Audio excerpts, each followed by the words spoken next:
님의 영혼 사랑으로 축복합니다. 네, 사랑합니다. 축복합니다. 우리가 히브리스를 이제 불과 오늘 하고 이제 다음 주가 되면 히브리스를 마치게 됩니다. 참 우리가 히브리스를 통해서 봤을 때 많은 믿음의 선진들의 믿음도 봤고요.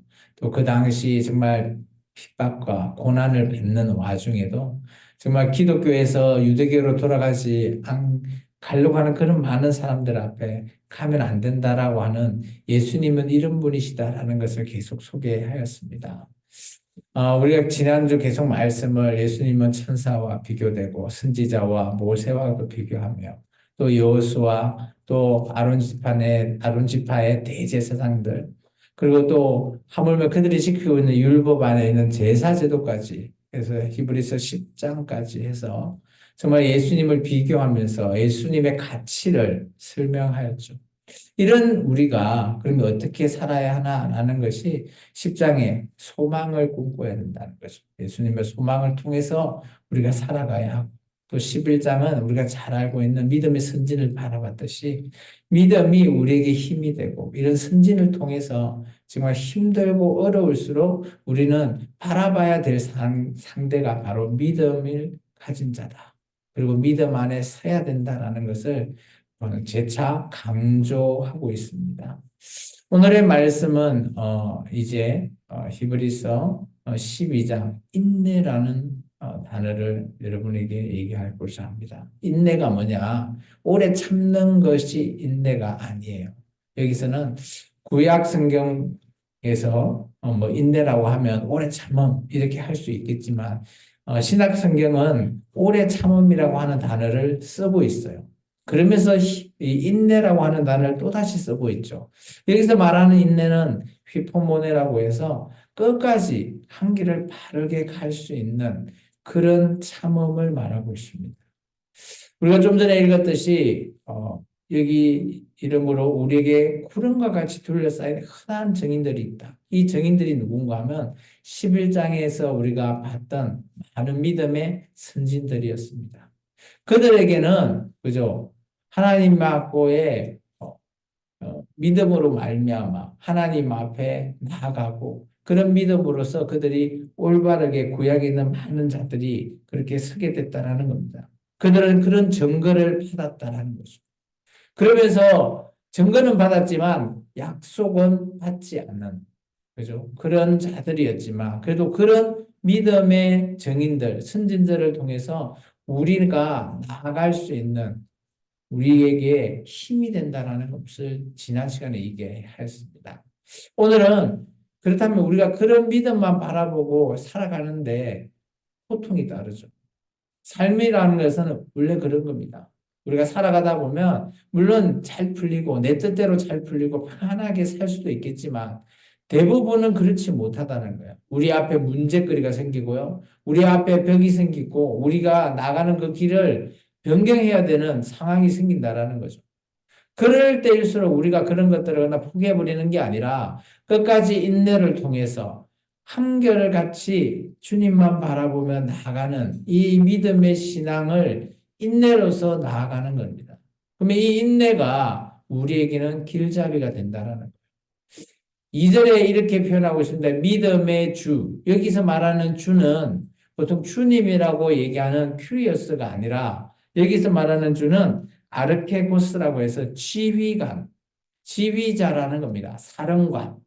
이게 뭔가 하면 믿음의 주 또한 온전하게 하신 예수님을 바라보죠. 이게 이 예수님이 주님이시잖아요. 이게 큐리어스 같은 경우는 우리가 말하는 그 주님이고 여기는 사령관 대신 예수님이에요. 사령관이 뭡니까?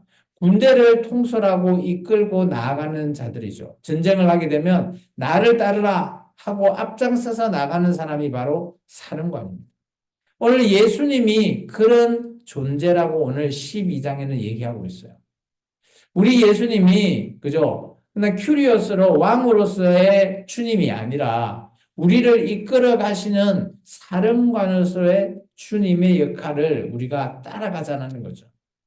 이게 쉽게 말해서 우리가 인내할 수 있는 이유가 예수님이 우리 앞에 앞장서서 우리를 끌고 가고 계시니까 우리가 그 예수님의 길, 십자가의 길을 보고 같이 가자라는 거죠. 그런 의미로 오늘 12장은 인내를 소개하고 있습니다.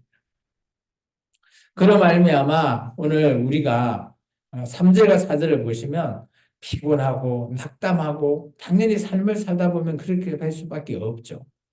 그렇지만 우리는 여기 상황은 핍박을 받는 그런 상황이기 때문에 피 흘리는 것 이런 것까지 표현하고 있어요. 평상시 우리의 삶과는 전혀 다른 삶이긴 합니다. 그렇지만 지금 우리에게도 문제가 없는 건 아니죠. 그렇지만 이런 문제들을 우리가 주님께 온전히 의탁하고 정말 우리를 이끌어 가시는 사령관 대신 예수님, 그 예수님의 길을 우리가 따라가자라고 오늘 히브리서 저자가 계속해서 말하고 있습니다. 그러면서 오늘 이런 얘기를 합니다. 여기서 이제 우리 6절 한번 같이 읽어볼까요? 주께서 그 사랑하는 자를 징계하시고 그가 받아들이시는 아들마다 채찍질하심이라 하였으니 7절요. 너희가 참음은 징계를 받기 위함이라. 하나님이 아들과 같이 너희를 대우하시나니 어찌 아버지가 징계하지 않는 아들이 있으리요. 여기까지요. 징계라는 단어가 우리가 나오면 징계는 어떤 단어죠? 좀 부정적이죠. 어떤 일을 잘못했을 때 마치 벌 받는 듯한 그런 걸 징계라는 표현을 쓰죠. 여기서 징계라는 단어보다는 이 단어의 원뜻을 징계라는 뜻도 쓰고 있지만 훈계라는 뜻도 쓰고 있거든요. 그래서 저는 훈계라는 단어로 좀 바꿔서 읽었으면 좋겠어요. 그러면 이 말이 어떤 말인지 좀 쉽게 이해가 되는 거죠. 하나님께서는 우리에게 사랑하는 자에게 훈계하십니다. 그런데 어때요? 훈계라는 게 뭐죠? 학교의 학생들이 학교에 가면 선생님이 트레이닝 하죠. 훈련시키잖아요. 그런 훈련을 시킬 때 똑바로 잘 가는 사람이 있는 반면에 그렇지 못하는 사람이 있어요. 그럼 그런 못 가는 사람한테 어떻게 하죠? 옛날 제 때 같으면 회초리로 제가 맞았어요. 요즘은 회초리 들면 고발해버리죠. 그렇게 훈계하면서 우리를 올바른 길을 갈 수 있게끔 이끌어 준다라는 거죠. 예수님이 그렇다는 거죠. 사령관으로서 우리가 지금 살아가고 있는데 너무 힘든 거예요. 네로 황제의 핍박, 그리고 유대교의 핍박, 또 삶이 녹록지 않아요. 너무 가난해요. 가진 거는 다 잃어버리고 병도 들고요. 먹을 것도 없어요. 배고파요. 그러면 어떻게 해야 되겠어요? 유대교로 다시 돌아가면 생활을 안정적으로 보장해 준다고 그들은 계속해서 얘기합니다. 돌아와라. 내가 받아줄게. 그런데 오늘 기독교인은 그것을 바라보지 않고 한 길을 갈 수 있게끔 정말 곁눈질 할 때 선생님이 해초리로 한 대 탁 때리면 어때요? 정신 바짝 차리고 다시 가죠. 그런 의미로 예수님이 사령관으로 우리를 훈계하신다라는 걸 말하고 있어요. 그러면서 하나님께서 참 이런 여러 가지 훈련들, 훈계들, 그죠? 그런 것을 통해서 우리가 연단을 받는다라는 표현을 씁니다. 11절 말씀을 같이 한번 읽을까요? 무릇 징계가 당시에 즐거워 보이지 않고 슬퍼 보이나 후에 그로 말미암아 연단받은 자들은 의와 평강의 열매를 맺는다. 이게 징계라고 하는 뉘앙스는 좀 부정적인데 훈계 이렇게 쓰면 그래도 좀 나을까요? 훈계를 받을 때는 어때요? 해초리 맞고 안 싫은 소리 듣고 그러면 어때요? 우리 삶이 즐거워 보이지 않고 슬퍼 보여요. 그렇지만 이렇게 연단을 받은 자들은 나중에 의와 평강과 열매를 맺게 되는 길이라는 거예요. 어떻게 될 때요? 예수님을 한결같이 휘포모네로 인내의 길로 따라가는 그 자, 옆을 곁눈질하지 않고 한결같이 가는 그 자들에게 오늘 의와 평강과 그죠? 열매를 맺게 해주는. 그게 놀라운 거는 이렇게죠.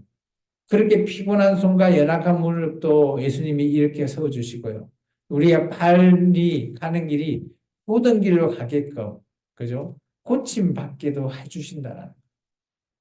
이 표현은 정말 힘들어하는 당시 히브리 사람들, 고통받는 사람들에게 위로가 될 겁니다. 아, 그래. 다시 마음을 다잡고 예수님의 뜻대로 한번 살아보자. 그게 인내가 그들에게 길잡이가 되지 않았을까요?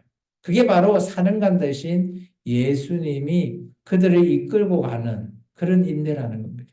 지금 우리가 고난주간을 지금 계속해서 이제 수요일 3일째 새벽에 새벽 기도도 드리고 오늘 수요 예배도 드리고 뭐 예배를 매일매일 드리니까 뭐 싫은 사람도 있겠지만 기뻐하는 사람도 있겠죠. 어쨌든 간에 우리가 이렇게 고난주간을 통해서 이런 예배를 새벽 저녁 뭐 드리는 이유가 뭘까요?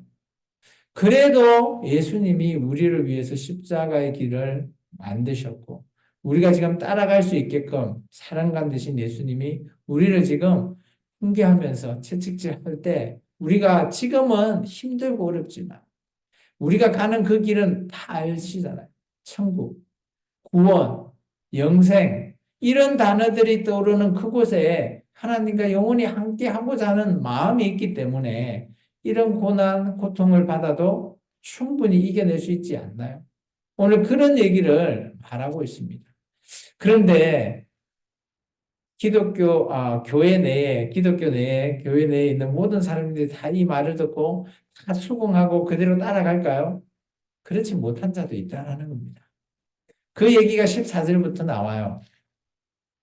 우리 15절과 16절만 같이 읽어볼까요? 너희는 하나님의 은혜에 이르지 못한 자가 없도록 하고 또 썬뿌리가 나서 괴롭게 하여 많은 사람이 이로 말미암아 더럽게 되지 않게 하며 음행하는 자 혹 한 그릇의 음식을 위하여 장자의 명분을 판 자였지 망령된 자가 없도록 살피라.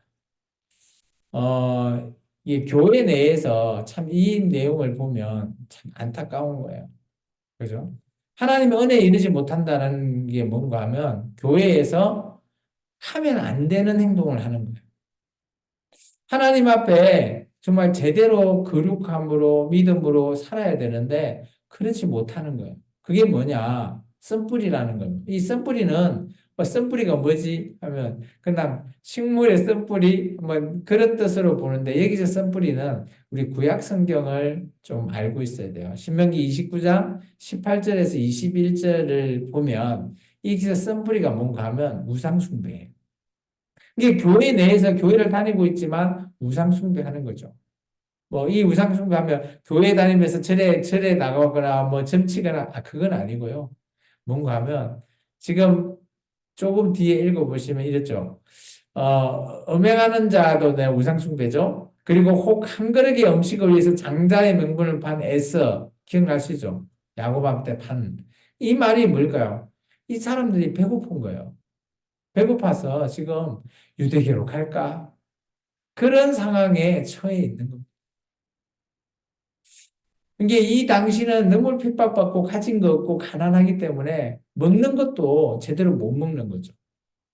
지금 이 말씀을 현재 우리에게 적용하기는 뭐 적용 그대로 할 수는 없어요. 그렇지만 우리에게 해본다고 하면 저는 이런 거예요. 그죠?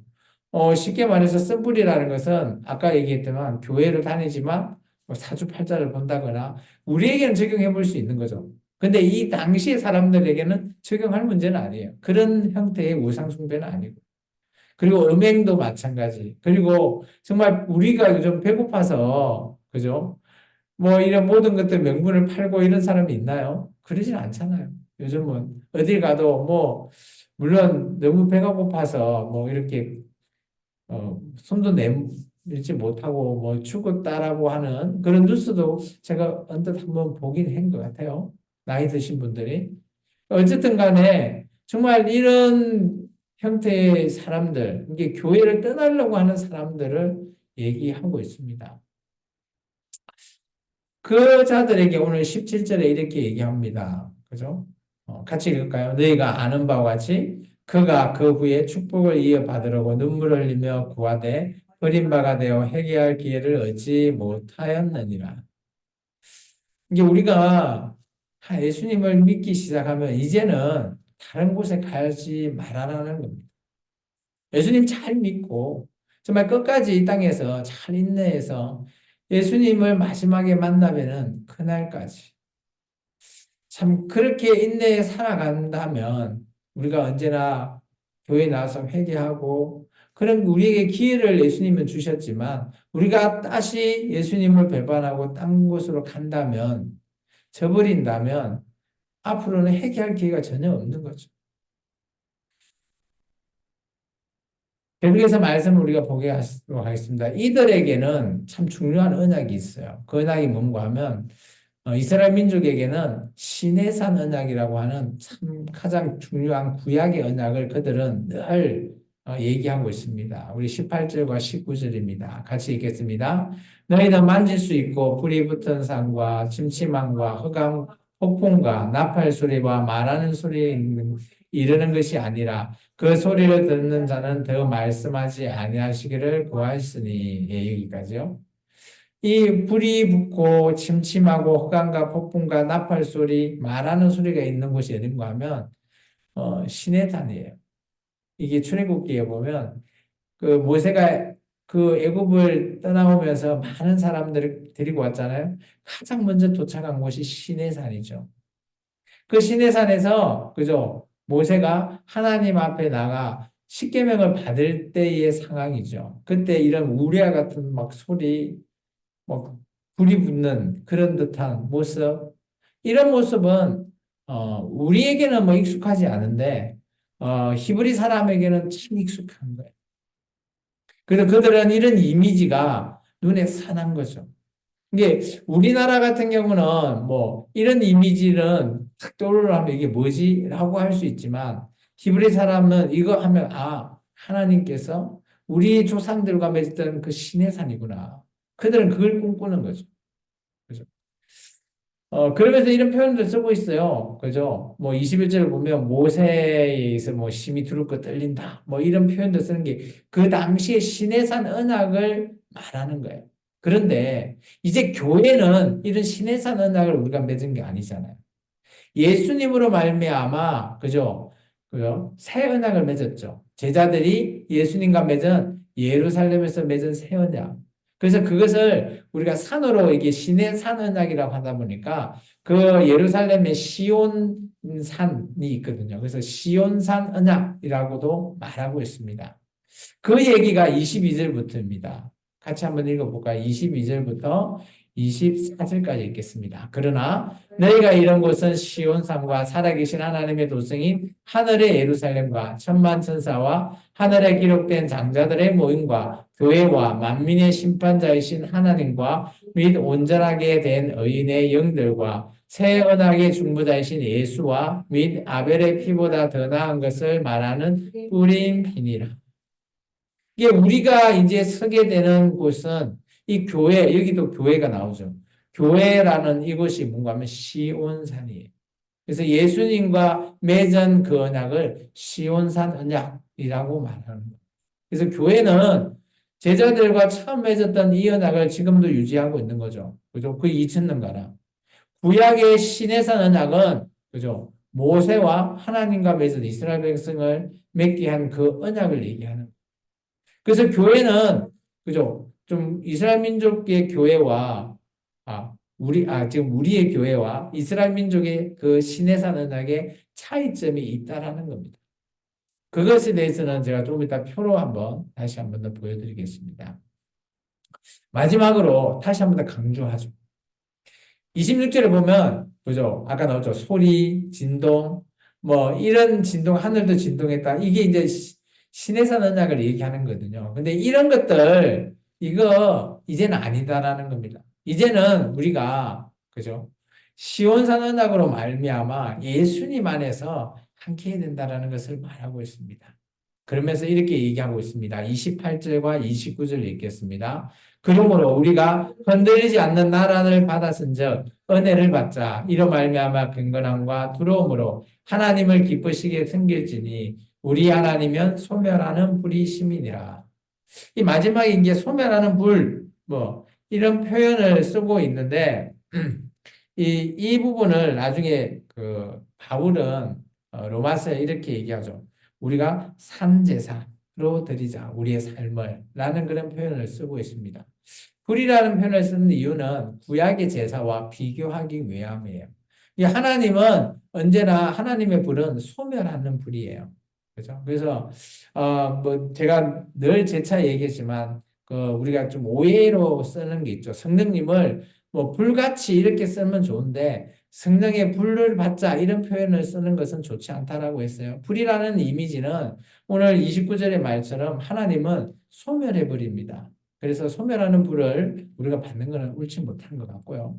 어쨌든 간에 오늘 예수님으로 말미암아 우리가 하나님 앞에 흔들리지 않는 그 나라, 하나님의 나라 앞에 나아가기 위해서는 우리가 은혜를 받을 필요가 있다는 거죠. 그리고 언제나 하나님 앞에는, 그죠? 저는 경외함과, 경건함과 두려움, 이게 경외함이거든요. 이 단어를 한 단어로 합치면, 경건함과 두려움을 한 단어로 합치면 경외라고 저는 볼 수 있습니다. 그래서 우리가 하나님 앞에 나아갈 때는 경외하는 마음으로 나아가시기 바랍니다. 그리고 하나님을 기쁘게 섬기는 자가 되어야 된다라고 오늘 히브리서 저자가 말하고 있습니다. 교회도 마찬가지로 봅니다. 우리가 하나님 앞에 이렇게 예배드리러 나올 때 하나님을 두렵고 떨림으로 그리고 하나님을 사랑함으로 나와서 예배하시기 바랍니다. 좀 전에 말했던 12장을 좀 더 언약에 대해서 좀 설명을 드리고 마칠까 합니다. 아까 얘기했던 구약의 신의 삶과 예루살렘 제자와 맺었던 시온산의 언약에 대한 비교입니다.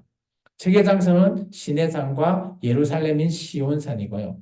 체결의 방법은 시내산 언약은 모세를 통해서 중재했고요. 그리고 시온산 언약은 예수님께서 중보는 하지만 직접 예수님께서 언약을 체결하셨습니다.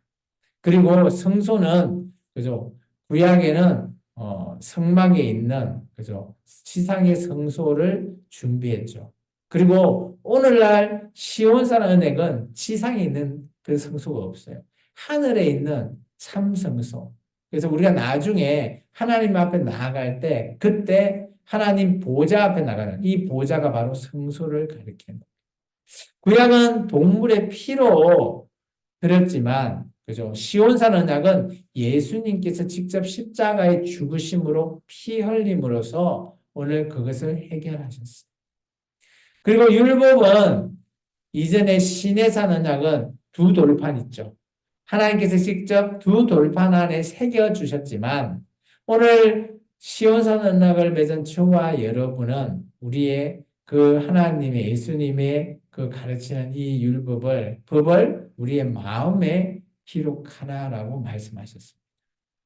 그리고 시내산 언약은 흠이 있죠. 그죠? 매번 동물의 피로 드려야 되기 때문에 1년에 한 번 제사를 드려야 됩니다.